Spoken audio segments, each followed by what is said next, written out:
part of the topic food we are studying. We're gonna make a fruit salad, okay? Would you like some? Yeah. Yes, teacher. So over here we have the ingredients we are going to use in the fruit salad, okay? So first of all, we have the bowls, okay? The bowls in which you are gonna make your own fruit salad.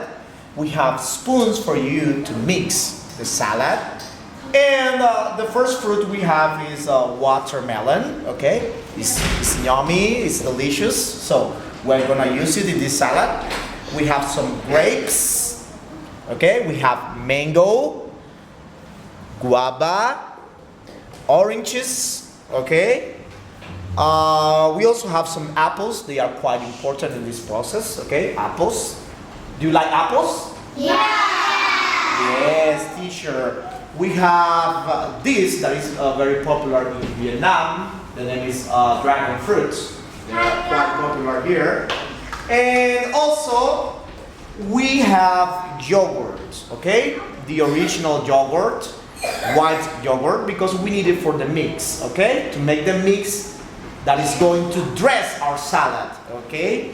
And over here we have condensed milk. Also, we are going to use it to dress the salad, to prepare a mix and dress the salad. So, right now, the first we are going to do is to peel all of these fruits, then dice the fruit, okay, cut the fruit. And when we have all the fruit ready, we are going to make a mix to dress the salad, and you are going to prepare your own salad. So, are you ready? Yeah. Okay, so let's go.